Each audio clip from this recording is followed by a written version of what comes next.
فرزند زہرا یہ حالات برے ہیں۔ کاشانہ بصیرت ایک ایسا مکمل یوٹیوب چینل جس پر محروم بصارت کے لیے بالخصوص اور تمام افراد کے لیے بالعموم سینکڑوں کی تعداد میں اسلامی کتب دستیاب ہیں۔ لہذا گزارش ہے کہ آپ اپنی ذمہ داری نبھاتے ہوئے کاشانہ بصیرت کو سبسکرائب کرنے کے ساتھ ساتھ بیل آئیکن کو پریس کیجیے تاکہ آپ علم کے حصول کے ساتھ ساتھ مذہب اہل بیت کی اشاعت میں بھی اہم کردار ادا کرتے رہیں۔ کاشانہ بصیرت۔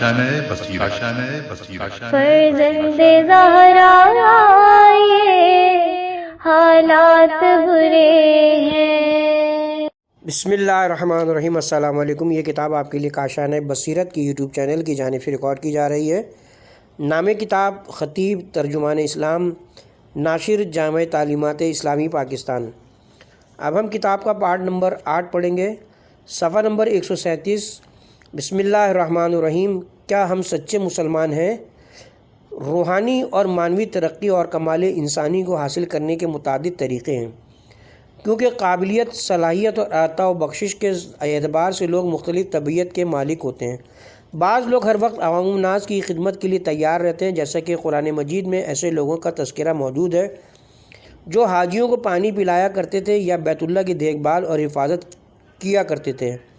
لوگوں میں سے کچھ ایسی بھی ہیں جو لوگوں کے اذہان کو تبدیل کرنے کی کوشش کرتے ہیں تاکہ ان کے اذہان باطل کی بجائے حق کی طرف آنے اور ان کے دلوں میں دوسروں کے لیے نفرت و عداوت کی بجائے محبت جاگوزی ہو، اور ان کی زندگیاں شر کی بجائے خیر کی راہ پر گامزن ہوں، اور انہیں اخلاص کے ساتھ خدا کی جانب لوگوں کو بلانے، اللہ کی راہ میں جہاد کرنے اور دین اور مستضعفین کی خاطر قربانیاں دینے میں ہی خوشی محسوس ہوتی ہے۔ دینی امور پر فخر۔ قرآن مجید میں اللہ تعالیٰ نے متعدد مقامات پر دینوی فخر و مباحات کا ذکر فرمایا ہے۔ سیرت النبی کی کتابوں میں ہے کہ ایک مرتبہ مکے میں رسول اکرم کے چچا عباس بن عبد المطلب، طلحہ بن شیبہ اور امیر المومنین امام علی کہیں بیٹھے تھے، تو عباس بن عبد المطلب اور طلحہ نے اپنے کاموں پر فخر جتانا شروع کر دیا۔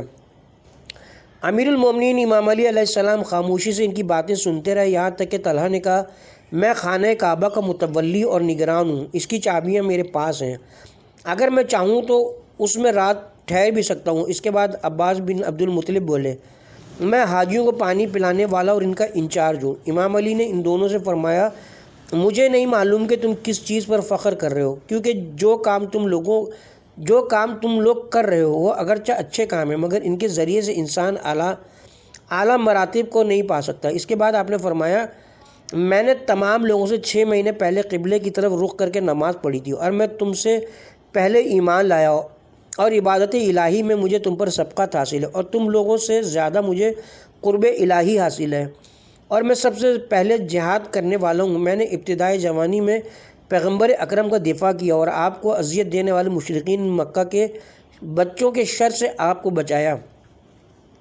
اس کے بعد میں نے رسول اکرم کے ساتھ مل کر ان کفار کے ساتھ جنگ کی جو اسلام کو ختم کرنا چاہتے تھے، چنانچہ اللہ تعالیٰ نے آپ کی ان باتوں کو ابدی حیثیت عطا کی اور اس فضیلت کو جز قرآن بنا کر تمام انسانوں سے فرمایا، کیا تم نے حاجیوں کو پانی پلانے اور مسجد حرام کی مجاوری کرنے کو اس شخص کے کام کے برابر سمجھا ہے جو اللہ اور روز آخرت پر ایمان لایا اور جس نے اللہ کی راہ میں جہاد کیا؟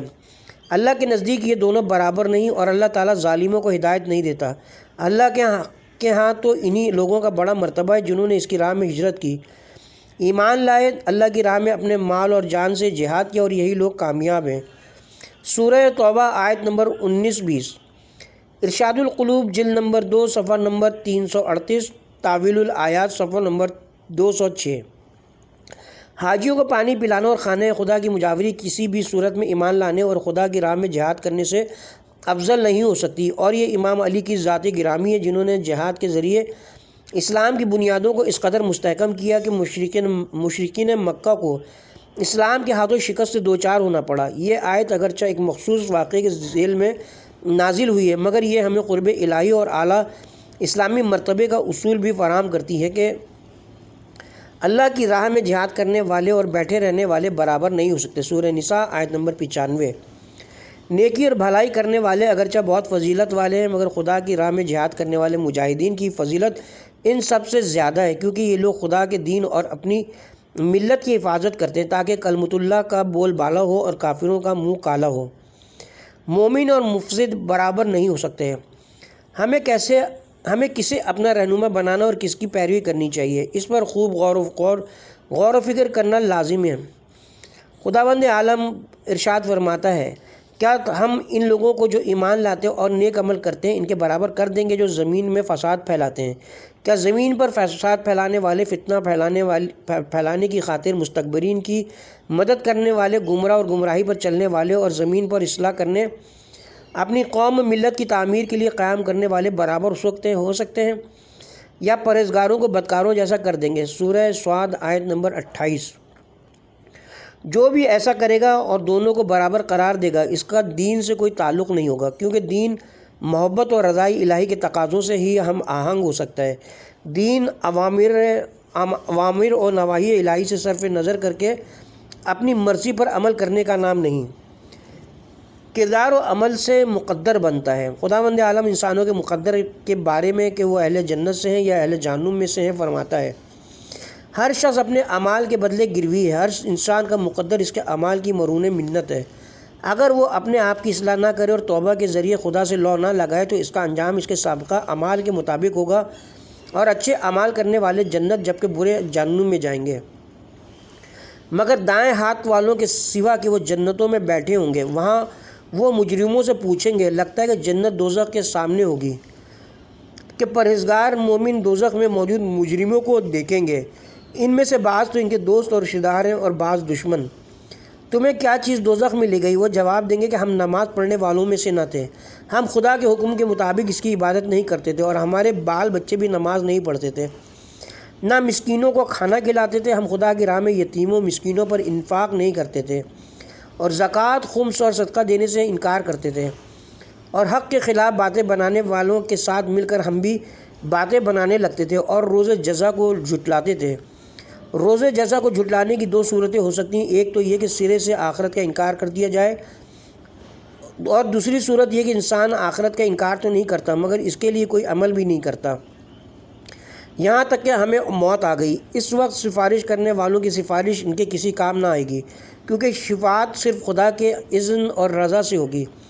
چنانچہ انبیاء کرام اور ائمہ طاہرین علیہم السلام خدا کے اذن سے شفاعت کریں گے اور خدا ان کی شفاعت قبول فرمائے گا، جیسے کہ امام زین العابدین علیہ السلام جمعرات کی دعا میں فرماتے ہیں، پروردگار محمد اور ان کی آل پر رحمت نازل فرما اور ان سے میرے توسل کو قیامت کے دن سفارش کرنے والا، نفع بخشنے والا قرار دے۔ بحار الانوار جلد نمبر 78 صفحہ نمبر 211۔ آخر انہیں کیا ہو گیا کہ یہ نصیحت سے منہ موڑ رہے ہیں، گویا کہ وہ جنگلی گدھے ہیں جو شیر سے ڈر کر بھاگ پڑے ہیں۔ سورہ مدثر آیت نمبر 38 تا 51۔ جن سے اللہ ناراض ہے ان سے دور رہو۔ اگر آپ میں سے کوئی دینوی جماعت یا سیاسی ہو غیر سیاسی پارٹی میں جانا چاہتا ہے تو ان میں شامل ہونے اور ان کی اتباع اور پیروی کرنے سے پہلے لازم ہے کہ اپنے انجام پر غور و فکر کریں گے جن کی آپ پیروی کرنے اور حمایت کرنے جا رہے ہیں، کیا ان سے اور ان کی کارکردگی سے خدا راضی ہے؟ کیونکہ اگر وہ خدا کی رضا کے لیے کام نہیں کر رہے ہیں تو وہ بہت جلد آپ سے بھی لا تعلقی کا اظہار کریں گے۔ چنانچہ خداوند عالم ارشاد فرماتا ہے، اس وقت کیفیت یہ ہوگی کہ وہی جن کی پیروی کی جاتی تھی اپنے پیرووں سے بیزاری ظاہر کریں گے اور عذاب پا کر رہیں گے، اور ان کے سارے اسباب و وسائل کا سلسلہ کٹ جائے گا، اور وہ لوگ جو دنیا میں ان کی پیروی کرتے تھے کہنے لگیں گے، کاش ہم دنیا کی طرف دوبارہ جائیں تو ہم بھی ان سے ایسے ہی بیزار ہو کر دکھائیں گے جیسے یہ ہم سے بیزار ہیں۔ اس طرح اللہ ان کے وہ اعمال جو وہ دنیا میں کر رہے ہیں ان کے سامنے اس طرح لائے گا کہ یہ حسرتوں اور پشیمانیوں سے ہاتھ ملتے رہیں گے، مگر ہرگز جہنم سے نکلنے کی کوئی راہ نہ پائیں گے۔ سورہ بقرہ آیت نمبر 166-167۔ لہٰذا کسی کی حمایت یا پیروی کرنے سے پہلے قیامت کے دن اپنے انجام کے بارے میں ضرور غور کر لینا چاہیے۔ جس دن کوئی شخص کسی شخص کے لیے کسی چیز کا مختار نہ ہوگا اور تمام تر احکام اس روز اللہ کے ہی ہوں گے۔ سورہ انفطار آیت نمبر 19۔ آج ہر شخص کو اس کی کمائی کا بدلہ دیا جائے گا، آج کسی پر کوئی ظلم نہیں ہوگا، یقیناً اللہ بہت جلد حساب کرنے والا ہے۔ سورہ مومن آیت نمبر 17۔ بسم اللہ الرحمن الرحیم۔ جناب زہرا سلام اللہ علیہ تمام مسلمانوں کے لیے نمونہ عمل، عظیم ذمہ داری اور مختصر زندگی۔ آج حضرت سیدہ طاہرہ معصومہ مجاہدہ عابدہ فاطمہ سلام اللہ علیہ کا جشن ولادت ہے۔ آپ کی تاریخ ولادت کے بارے میں اختلاف ہے۔ بعض مورخین کے مطابق آپ بعثت سے 5 سال پہلے دنیا میں تشریف لائی تھیں، جبکہ دوسرا گروہ کہتا ہے کہ بعثت کے 1 سال بعد آپ پیدا ہوئی تھیں۔ شیعہ علماء کے درمیان مشہور ہے کہ آپ بعثت کے 5 سال بعد پیدا ہوئی تھی۔ آپ کی عمر انتہائی مختصر رہی اور مشہور روایت کے مطابق آپ نے 18 سال کی عمر میں داعی اجل کو لبیک کہا۔ بہرحال آپ کی پربرکت زندگی بہت مختصر رہی، مگر یہ مختصر عمر ان تمام صفات و کمالات سے بھرپور تھی جو ایک انسان کے لیے قرب الہی کے منازل طے کرنے، اپنی ذمہ داریوں کو نبھانے اور اعلیٰ انسانی اقدار کے حصول کے لیے ضروری ہیں۔ حضرت فاطمہ زہرا کی شخصیت طہارت و پاکیزگی میں گوندھی ہوئی تھی۔ آپ عقلی طور پر تمام حقائق سے آشنا اور قلبی طور پر محبت و صداقت سے لبریز تھیں۔ تاریخ میں کہ ایک مرتبہ مشرکین مکہ نے رسول اکرم کی پیٹھ پر حالت سجدہ میں جانوروں کا فضلہ ڈال دیا تو حضرت فاطمہ نے جو اس وقت 5 سال کی تھی اپنے بابا کی پشت سے وہ فضلہ ہٹایا اور قریش کے سرداروں کے سامنے کھڑی ہوئی ہو کر ان پر خوب نفرین کی۔ اپنے بابا کی ماں بعثت کے 10ویں سال جب ام المومنین حضرت خدیجہ کا انتقال ہوا تو اس وقت حضرت فاطمہ کی عمر مبارک 5 سال تھی۔ آپ ماں بن کر اپنے بابا کے قلب کو سکون اور روح کو آرام پہنچاتی رہیں اور اپنے بابا کے دکھ درد میں شریک اور مصائب و آلام میں آپ کی حفاظت اور نگرانی کرتی رہیں۔ رسول اللہ کے والد گرامی جناب عبداللہ کا انتقال اس وقت ہوا تھا جب آپ شکم مادر میں تھے اور ولادت کے کچھ سال بعد آپ کی مادر گرامی حضرت آمنہ بھی وفات پا گئیں۔ یوں حضرت فاطمہ نے اپنے بابا کے لیے اس کی کمی کو پورا کرنے کی بھرپور کوشش کی اور ایک ماں کی طرح آپ کو محبت اور الفت سے نوازا، جس کی وجہ سے رسول اکرم نے آپ کے بارے میں فرمایا فاطمہ اپنے بابا کی ماں ہے۔ رسول اکرم کی اس فرمان سے معلوم ہوتا ہے کہ آپ کا قلب اپنے بابا کے لیے مامتا کی محبت سے لبریز تھا، جس نے پیغمبر اکرم کے احساسات کا احاطہ کر رکھا تھا۔ چنانچہ ہم دیکھ سکتے ہیں کہ رسول اکرم کا اپنی بیٹی حضرت فاطمہ کے ساتھ انتہائی گہرا رشتہ تھا اور ان کا طرز زندگی یکساں تھا۔ حضرت فاطمہ عقل، فکر، روح اور قلب میں اپنے بابا کا پرتو تھیں، لہٰذا ہمیں حضرت فاطمہ زہرا کا یوم ولادت مناتے ہوئے آپ کی سیرت طیبہ سے آگاہی حاصل کرنی چاہیے۔ اس وقت اہم مسئلہ یہ بنا ہوا ہے کہ اکثر لوگ آپ کی حیات طیبہ کو یاد کرنے کی بجائے آپ کے مصائب اور پہلو کے زخمی ہونے کو زیادہ یاد کرتے ہیں، اس لیے آپ کی شخصیت کے دوسرے پہلو نظر انداز ہو جاتے ہیں۔ آخر کیوں؟ حضرت فاطمہ زہرا اہل سنت کی روایات میں چاہتا ہوں کہ لوگ حضرت فاطمہ زہرا کے بارے میں نبی معظم کی ان احادیث کا بھی مطالعہ کریں جنہیں اہل سنت راویوں نے نقل کیا ہے۔ چنانچہ حضرت عائشہ روایت کرتی ہیں کہ میں نے رسول اکرم کے کردار، گفتار اور اخلاق میں فاطمہ سے زیادہ کسی کو مشابہ نہیں پایا اور نہ فاطمہ سے زیادہ کوئی آپ کے قریب تھا۔ چنانچہ جب فاطمہ آپ کے یہاں آتی تو رسول اکرم کھڑے ہو کر آپ کا استقبال کرتے اور آپ کے ہاتھوں کا بوسہ لیتے اور انہیں اپنی جگہ پر بیٹھاتے تھے۔ اسی طرح جب پیغمبر اکرم فاطمہ کے گھر تشریف لے جاتے تو آپ بھی اسی طرح اپنے بابا کا استقبال کیا کرتی تھیں۔ ابی داؤد جو اہل سنت کے مشہور راویوں میں سے ایک ہیں، وہ نقل کرتے ہیں نبی اکرم جب حضرت فاطمہ کے گھر تشریف لے جاتے تو آپ رسول اکرم کے استقبال کے لیے کھڑی ہو جاتی، آپ کے ہاتھوں کا بوسہ لیتی اور آپ کو اپنی جگہ پر بیٹھاتی تھیں۔ سنن ابو داؤد حدیث رقم 4540۔ ام المومنین حضرت ام سلمہ فرماتی ہیں فاطمہ شکل و صورت کے لحاظ سے پیغمبر اکرم کے بہت مشابہ تھیں۔ بحار الانوار جلد نمبر 43 صفحہ نمبر 55۔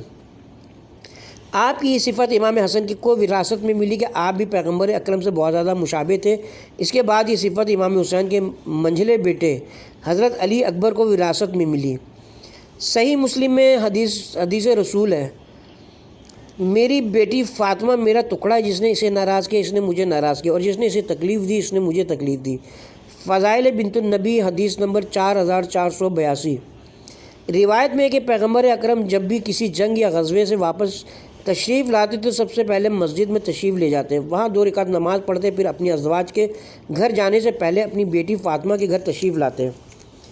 عبداللہ بن عمر کہتے ہیں کہ پیغمبر اکرم جب کسی سفر پر روانہ ہوتے تو سب سے آخری میں حضرت فاطمہ سے رخصت ہوتے، اور جب سفر سے واپس تشریف لاتے تو سب سے پہلے حضرت فاطمہ سے ملاقات کرتے تھے۔ حضرت عائشہ سے روایت ہے کہ ایک مرتبہ رسول اکرم امام علی اور حضرت فاطمہ کے درمیان بیٹھے ہوئے تھے کہ امام علی نے اللہ کے رسول سے دریافت کیا کہ آپ کو ہم دونوں میں سے کون زیادہ عزیز ہے، میں یا فاطمہ؟ تو آپ نے فرمایا، اے علی، فاطمہ مجھے زیادہ محبوب ہے اور تم زیادہ عزیز ہو۔ بحار الانوار جلد نمبر 43 صفحہ نمبر 38، جس کی تفسیر یہ کہ حضرت فاطمہ آپ کی محبت و شفقت کا محور تھی اور امام علی اپنے مقام و فضیلت کی وجہ سے آپ کو زیادہ عزیز تھے۔ اہل سنت کی مشہور کتاب الاستیاب میں لکھا ہے کہ جب حضرت عائشہ سے پوچھا گیا کہ پیغمبر اسلام سب سے زیادہ کس سے محبت کرتے تھے تو آپ نے کہا کہ فاطمہ سے، اور جب پوچھا گیا کہ مردوں میں کون آپ کو زیادہ محبوب تھا، انہوں نے کہا کہ فاطمہ کا شوہر علی مردوں میں سب سے زیادہ آپ کو عزیز تھا، کیونکہ امام علی سے زیادہ روزے رکھنے والا اور نماز پڑھنے والا کوئی نہیں تھا۔ حضرت عائشہ سے روایت ہے، میں نے فاطمہ کے بابا کے سوا فاطمہ سے زیادہ سچا کسی کو نہیں دیکھا۔ کتاب فاطمۃ الزہرا قدوۃ الاسوہ۔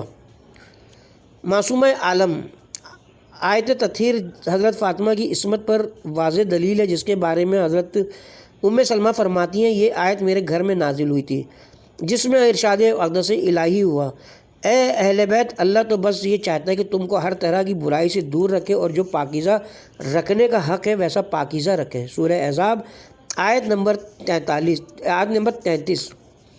رسول اکرم نے فاطمہ، علی، حسن، حسین کو میرے گھر میں جمع کیا اور فرمایا یہ میرے اہل بیت ہیں۔ بحار الانوار جلد نمبر 35 صفحہ نمبر 217۔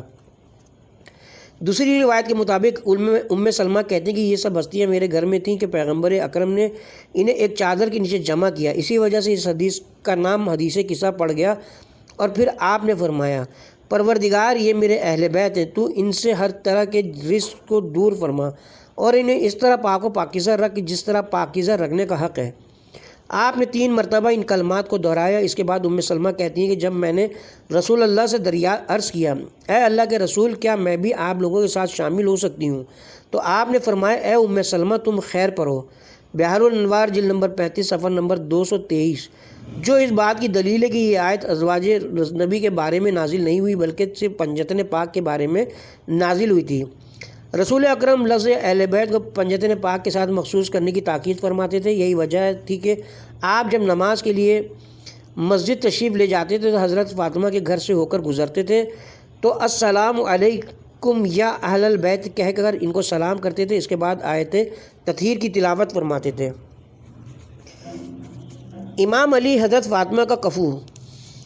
حضرت فاطمہ رسالت اور امامت کا سنگم ہے، کیونکہ آپ رسول اکرم کی بیٹی ہیں تو امام علی کی زوجہ اور بعد کے تمام ائمہ طاہرین کی ماں ہیں۔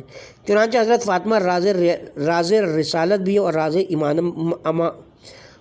امامت بھی۔ بہت سے اصحاب نے حضرت فاطمہ کے لیے پیغمبر اکرم سے خواستگاری کی، مگر آپ ان سب کو یہی جواب دیتے تھے کہ میں اس سلسلے میں حکم الہی کا انتظار کر رہا ہوں، اور یہ بھی ارشاد فرمایا کہ اللہ نے مجھ سے فرمایا کہ اگر میں علی کو خلق نہ کرتا تو تیری بیٹی فاطمہ کا کوئی کفو نہ ہوتا۔ بحار الانوار جلد نمبر 43 صفحہ نمبر 92۔ کیونکہ امام علی علیہ السلام اور حضرت فاطمہ سلام اللہ علیہ نے ایک ساتھ بیعت رسالت میں تعلیم و تربیت حاصل کی تھی، اور جس طرح پیغمبر اکرم اپنی فکر، اپنے قلب اور عصمت سے امام علی کی تربیت کرتے رہے، اسی طرح حضرت فاطمہ کی بھی تربیت فرمائی۔ چنانچہ معنویت، علم اور ملکوتی صفات اور قرب الہی کے اعلیٰ درجات پر فائز ہونے میں سوائے امام علی کے حضرت فاطمہ کا کوئی کفو نہ تھا۔ حضرت فاطمہ اور حضرت مریم، پیغمبر اکرم صلی اللہ علیہ وسلم فرماتے ہیں، فاطمہ جنت کی عورتوں کی سردار ہیں۔ الطرائف جلد نمبر 1 صفحہ نمبر 247۔ ایک اور حدیث میں ہے، فاطمہ عالمین کی عورتوں کی سردار ہیں۔ بحار الانوار جلد نمبر 22 صفحہ نمبر 236۔ اور تیسری روایت میں ہے، فاطمہ تمام مومنہ عورتوں کی سردار ہیں۔ بحار الانوار جلد نمبر 29 صفحہ نمبر 344۔ جبکہ حضرت مریم اپنے دور کی عورتوں کی سردار ہیں، جنہیں خداوند عالم نے مادر عیسیٰ کے طور پر منتخب فرمایا۔ جب ہم حضرت فاطمہ اور حضرت مریم کا موازنہ کرتے ہیں تو ایک چیز دونوں میں مشترک نظر آتی ہے کہ وہ یہ کہ دونوں عبادت الہی کی عبادت تو وہ یہ کہ دونوں عبادت اللہ کی عبادت و بندگی میں اعلیٰ درجے پر فائز تھیں۔ تاہم جب حضرت مریم کی زندگی کا مطالعہ کرتے تو معلوم ہوتا ہے کہ کسی بھی قسم کے پیغمبرانہ امور میں مشغول و مصروف نہیں رہیں۔ اس کے برعکس جب ہم حضرت فاطمہ کی حیات طیبہ پر نظر کرتے ہیں تو پتہ چلتا ہے کہ آپ اپنے بابا کے ساتھ کار رسالت میں شریک مہاجرین و انصار کی خواتین کو تعلیم دیتی تھیں۔ آپ امامت کے حق میں ایک مجاہدہ کی طرح جہاد کرتی اور لوگوں کو حق کے دفاع کے لیے آمادہ کرتی رہیں۔ یہی وجہ کہ حضرت زہرا حضرت مریم سے ممتاز تھیں۔ اگرچہ ان دونوں کو قرب الہی حاصل تھا، مگر حضرت فاطمہ نے حق کی حمایت میں باطل کے ساتھ جہاد کیا، جبکہ حضرت مریم کا سوائے حضرت عیسیٰ کی پرورش اور اپنی پاک دامنی اور طہارت کے دفاع کے علاوہ کوئی خاص کردار نظر نہیں آتا۔ عبادت و قوت۔ آپ کی عبادت کے متعلق امام حسن علیہ السلام فرماتے ہیں، میری والدہ گرامی مغرب سے صبح تک عبادت میں مشغول رہتی اور تمام مومنین کا ایک ایک کر کے نام لے کر بارگاہ خداوندی میں دعا کرتی ہیں، مگر آپ اپنے لیے کبھی دعائیں نہیں فرماتی۔ میں نے پوچھا، اے مادر گرامی، آپ اپنے لیے خدا سے کیوں دعا نہیں فرماتی؟ اس پر آپ نے فرمایا، بیٹے پہلے ہمسائے پھر گھر والوں کی باری آتی۔ بحر الانوار جلد نمبر 7 صفحہ نمبر 112۔ بعض خطبہ اور ذاکرین حضرت فاطمہ کو ایک غریب اور کمزور خاتون کی صورت میں پیش کرتے ہیں، جبکہ حضرت فاطمہ ایک مضبوط اور مبارزہ کرنے والی خاتون تھیں۔ حضرت فاطمہ نے یہ طاقت اور شجاعت اپنے والد رسول اللہ سے کسب کی تھی۔ آپ کی شجاعت کا ذکر کرتے ہوئے امیر المومنین امام علی علیہ السلام فرماتے ہیں، ہم جب بھی کسی مشکل میں گرفتار ہوتے یا گھمسان کی جنگ ہوتی تو ہم پیغمبر اکرم کی پناہ میں آ جاتے تھے۔ شرح نہج البلاغہ جلد نمبر 13 صفحہ نمبر 289 279۔ حضرت فاطمہ اس قدر مضبوط اور قوی اعصاب کی مالک تھیں کہ جب امام علی کو ان کے حق سے محروم کیا گیا تو آپ نے مسجد میں خطبہ دیتے ہوئے فرمایا، جان لو کہ میں فاطمہ ہوں اور محمد میرے والد ہیں۔ بحر الانوار جلد نمبر 29 صفحہ نمبر 223۔ اس کے بعد آپ نے فدق کے بارے میں خطبہ دیتے ہوئے آپ کو ارث پدری سے محروم کرنے پر خلیفہ وقت کو مخاطب کر کے ارث کے متعلق قرآنی دلائل دیے اور اپنا حق دعوائی ثابت کیا۔ آپ کا یہ خطبہ تاریخ اسلام میں ایک ممتاز مقام رکھتا ہے، جس میں آپ نے شریعت کے تمام اسرار اور دفاع کے ساتھ کے تمام رموز بیان کیے۔ اس خطبے میں آپ نے امام علی کو ان کے حق سے محروم کرنے والوں پر اپنی حجت تمام کی۔ پھر جب آپ بیمار ہوئیں تو آپ کی عیادت کے لیے آنے والی انصار و مہاجرین کی عورتوں سے خطاب کیا۔ پھر جب حضرت ابو بکر اور حضرت عمر نے امام علی سے خواہش ظاہر کی کہ وہ بیوی کی عیادت کو آنا چاہتے ہیں، چنانچہ امام علی نے ان کی خواہش حضرت فاطمہ زہرا تک پہنچائی تو حضرت فاطمہ نے پہلے تو ان سے ملنے سے انکار کیا، مگر بعد میں امام علی کی خاطر انہیں جاننے کی اجازت دی، اور جب یہ دونوں آپ کی خدمت میں حاضر ہوئے تو آپ نے ان سے فرمایا کہ میں تم دونوں کو قسم دے کر پوچھتی ہوں، کیا تم نے رسول اللہ کو یہ کہتے نہیں سنا، فاطمہ میرا ٹکڑا ہے، جس نے انہیں ناراض کیا اس نے مجھے ناراض کیا۔ صحیح بخاری حدیث رقم نمبر 3714۔ ان دونوں نے تصدیق کی تو آپ نے فرمایا، میں خدا کو گواہ بنا کر کہتی ہوں کہ میں تم دونوں سے ناراض ہوں۔ اس کے بعد آپ نے ایک سخت موقف اختیار کرتے ہوئے وصیت فرمائی کہ میرے جنازے کو رات کی تاریکی میں دفن کیا جائے اور ان لوگوں کو جنہوں نے امام علی علیہ السلام کے حق کو غضب کیا ہے میرے جنازے میں شرکت کی اجازت نہ دی جائے۔ اس سے ظاہر ہوتا ہے کہ آپ اپنے موقف میں کس قدر قوی تھی اور اپنے حق پر مبنی موقف سے حتیٰ کہ اپنی وفات کے بعد بھی پیچھے ہٹنے کے لیے تیار نہ تھیں۔ سیدہ طاہرہ عابدہ عالمہ معلمہ معصومہ فاطمۃ الزہرا تمام مردوں اور عورتوں کے لیے یکساں انسانی اور معنوی اقدار میں نمونہ عمل ہیں۔ آپ نے اپنی بیٹی سیدہ زینب کی تربیت کی، جنہوں نے کوفہ و شام کے باغیوں کے سامنے اپنے مضبوط موقف کا اظہار کیا۔ علی کی بیٹی صابرہ اور مجاہدہ زینب نے امام حسین کی شہادت کے بعد اعلیٰ کلمہ حق کی اس طرح ذمہ داری کو نبھایا۔ ہمارا سلام و سیدہ فاطمہ پر جس دن آپ اس دنیا میں تشریف لائیں اور جس دن آپ نے رحلت فرمائی اور جس دن پھر سے زندہ کیا جائے گا۔ ہم بارگاہ الہی میں دعائیں کہ وہ ہمیں حضرت فاطمہ آپ کے بابا شوہر نامدار اور آپ کے بیٹوں کی شفاعت سے سرفراز فرمائے۔ بے شک اللہ سب سے زیادہ رحم کرنے والا ہے۔ بسم اللہ الرحمن الرحیم۔ اسلامی ممالک میں فتنہ و فساد۔ منافقت فتنے کی جڑ ہے۔ مدینہ میں مستقل قیام کے دوران رسول اکرم کو درپیش سب سے بڑا مسئلہ مسلمانوں کی صفوں میں موجود منافقین سے نمٹنا تھا۔ یہ وہ لوگ تھے جن کے دلوں میں کفر چھپا تھا، مگر وہ زبان سے اسلام کا اظہار کرتے تھے اور اسلامی معاشرے میں مسلمانوں کی طرح ان سے گھل مل کر رہ رہے تھے۔ یہ منافقین اپنی نفسیاتی الجھنوں اور یہودیوں کے ساتھ اپنے مخفی مراسم کی وجہ سے مسلمانوں کے مابین افتراق اور دشمنی ڈالنے کی کوششیں کرتے رہتے تھے۔ سیرت النبی لکھنے والے مورخین تحریر کرتے ہیں کہ ایک یہودی مسلمانوں کے گروہ میں شامل ہوا۔ مسلمان پہلے اوس و خزرج کے دونوں قبیلوں سے تعلق رکھتے تھے، جن کے درمیان پہلے دشمنی تھی اور کئی دہائیوں مدینہ ان کے مابین میدان جنگ بنا رہا تھا، یہاں تک کہ اسلام نے آ کر انہیں متحد کیا اور ان کو آپس میں ایک دوسرے کا بھائی بنا دیا اور وہ بھائیوں کی طرح رہنے لگے۔ قرآن مجید اس کی یوں حکایت کرتا ہے، اور اللہ کے اس احسان کو یاد کرو جب اس نے تم پر کیا ہے کہ جب تم ایک دوسرے کے دشمن تھے تو اس نے تمہارے دلوں میں الفت ڈال دی اور اس کے فضل و کرم سے تم بھائی بھائی بن گئے اور تم آگ کے گڑھے کے کنارے پہنچ چکے تھے تو اللہ نے تمہیں بچا لیا۔ اللہ اس طرح تمہارے لیے اپنی نشانیاں بیان کرتا ہے تاکہ تم ہدایت پاؤ۔ سورہ آل عمران آیت نمبر 103۔ مسلمانوں کی صفوں میں شامل ہونے کے بعد اس یہودی شخص نے منافقین کی جماعت کے ساتھ مل کر ان دو مسلمان قبائل کو ان کے درمیان ہونے والی سابقہ جنگوں کو یاد دلانا شروع کیا اور انہیں بتانے لگا کہ ان میں سے ایک قبیلہ دوسرے پر کیوں کر فتح حاصل کرنے والا تھا۔ اس کے علاوہ ان کے سامنے ان کے رزمیہ اور فخریہ اشعار پڑھنا شروع کیے جو ایک قبیلہ دوسرے پر فتح حاصل کرنے کے بعد مفتوح قبیلے کو ستانے اور اذیت دینے کے لیے پڑھتا تھا۔ ان اشعار اور بھولی بصری باتوں کا سننا تھا کہ ان دونوں قبائل کے مابین ختم شدہ اختلافات نے دوبارہ سر اٹھانا شروع کیا۔ معاملہ یہاں تک پہنچے کہ وہ ایک دوسرے کے خلاف ہتھیار اٹھانے لگے۔ کسی نے رسول اللہ کو یہ اطلاع پہنچائی اور آپ سے دو مسلمان قبائل کے مابین بھڑکائی گئی آگ کو بجھانے کی درخواست کی گئی۔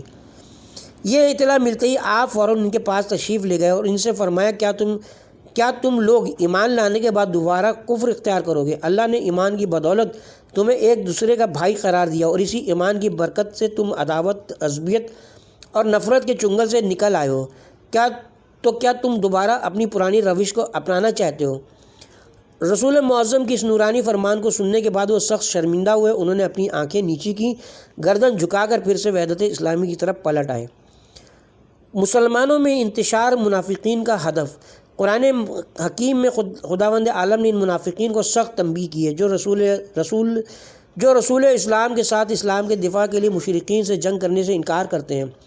اللہ تعالیٰ نے ان کے مخفی ارادوں کو ظاہر کرتے ہوئے اپنے رسول اور مسلمانوں کی ان کی سازشوں سے ہوشیار رہنے کی تاکید کی ہے۔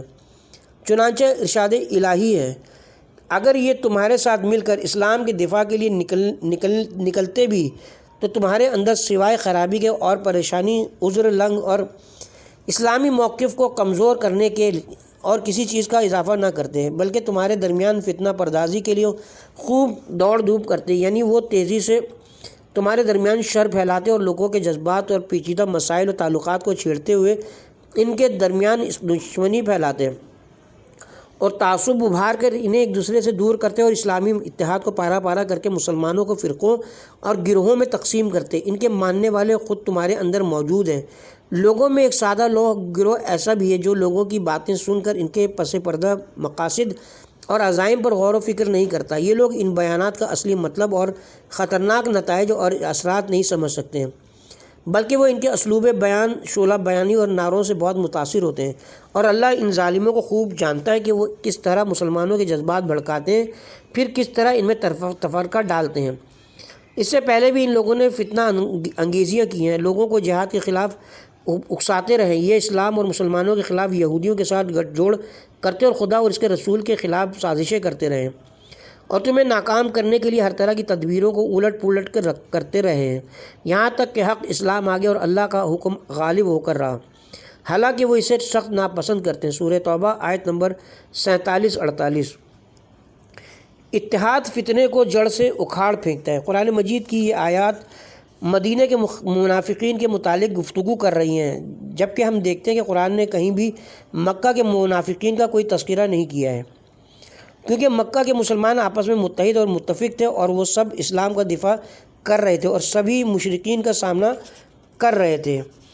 یوں ان کا ہدف اور مقصد مشترک تھا، وہ اپنی ذات اور ذاتی مفادات کے بارے میں نہیں سوچتے تھے، جس کی وجہ سے منافقین ان کی صفوں میں داخل نہیں ہو سکے، جبکہ مدینہ کی صورتحال مکے سے یکسر مختلف تھی، کیونکہ مدینہ کا اسلامی معاشرہ نوخیز اور متنوع تھا۔ وہاں یہودی بھی آباد تھے اور دور جاہلیت کے بعض قبائلی سردار بھی موجود تھے، جن کی سرداری کو اسلام کے مساوانہ نظام نے گہنا دیا تھا، جس کی وجہ سے منافقین کو مدینہ میں اسلام کے خلاف سازشوں کے لیے زمین ہموار نظر آئی، اور انہوں نے وہاں اپنی منافقانہ سرگرمیوں کا آغاز کیا اور پیغمبر اکرم کو ستانا اور اسلام اور مسلمانوں کو غیر مستحکم کرنے کی سازشیں کی۔ اس کے ساتھ ہی یہاں پہ ہم کتاب کے پارٹ نمبر 8 کا اختتام کرتے ہیں۔